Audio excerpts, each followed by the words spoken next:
What's up, guys? Bringing out a little helpful tip. The trucking guy, we're out here loading up this load, right? Use corner protection on everything that's square, all right? The helpful tip is a lot of these things, they'll just pop right off. So how do you keep them secure while you're going on the road or under your tarp so it doesn't poke a hole in your tarp when you're tarping something? Duct tape the crap out of them on every single one of them, all right? Always, always, always, always use edge protectors. As you can see, there's another one. We duct taped all four corners of those things. And then we'll put our blankets. If you're not using blankets and you're just throwing the tarp over, you're gonna go through tarps like crazy. Tarps are too expensive. Blankets are cheap. You can get a whole pack of them on Amazon. But duct tape those corner protectors in place and then go through and throw your blankets, then your tarps. Always go through your rub rail on your straps, okay? Every chance that you can, okay? So it's just an example. This is some steel plate, stainless plate. But it just gives you an example of how to secure it, guys. Always go through the rub rail. On this one, we've got overkill, right? So we had enough straps, we just put them on there. It's heavy, it is steel, but you know, you really only needed about 3 straps on this.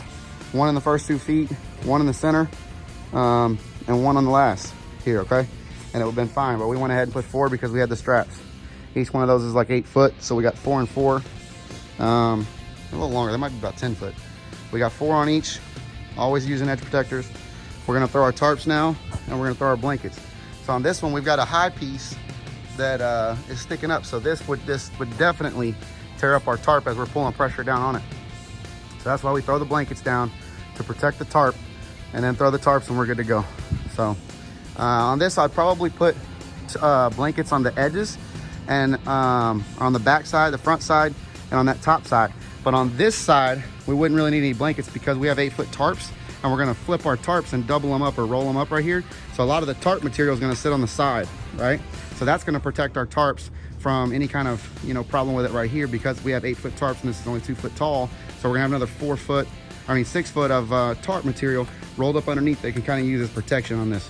So that's just an example of how you wanna do it, guys. The trucking guy, signing out. Wanted to give you guys an example of the blankets here. As you can see, we just laid them out. You ain't really got to tape them in place or nothing on something like this that's laying there. We got them everywhere that it would poke a hole in the tarp. Everything that would rub a hole in the tarp. From the front side, all that stainless steel, you know, stuff is sharp on the edge. So that's what we did. We laid the blankets out all the way around, as you can tell. And we're gonna continue to do that. That's what we're looking at.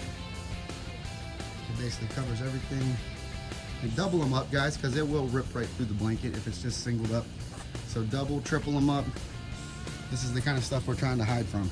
That right there will poke a hole in the tarp in an instant from flapping, okay? You put it like that, you got padding, now you're good to go.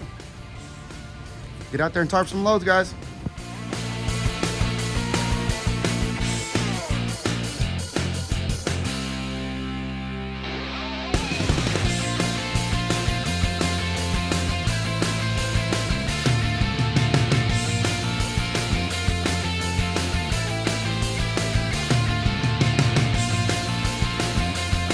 Hey guys, here's another example of our tarp completely done.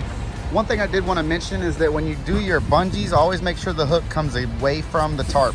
Because if you hook it the other way, hypothetically, let's look at this one, right? If you hook it the other way, it would actually jab right into the tarp, and it's gonna sit there and vibrate constantly, and it'll wear a hole in the tarp, okay? So whenever you do them, you always hook them to where they're coming away from it like that, okay? So if you notice, every single one of ours does that, okay? Another thing is that these hooks, okay, if you look here, we bought these bungees specifically for flatbed tarps, okay? So the back of the S is bent. You can see that doesn't poke a hole. But if it had an S that actually was not bent and it went up like this and stopped, that would rub into the tarp as well. So those are pre-bent, and that's the way you buy them if you buy tarp bungees. And this is another example of having some cushion, right, on this side, so that the extra tarp material is actually rolled up inside of there, okay? And this is kind of, you know, as you see, like squishies, because that extra tarp material is in there, which is laying on there, and we got it pulled as tight as we can get it, and it keeps it from having to have blankets on this corner. But always have your bungees pulling away from you. If you notice, every one of them that we have is all hooked like that, with these bent in the back so that it won't mess up the tarp, okay? And then usually in the back or in the front, you'll have a strap holding it down. You know, unless you're really good at your bungee job, then you can do it that way. And I apologize, this one does look like crap.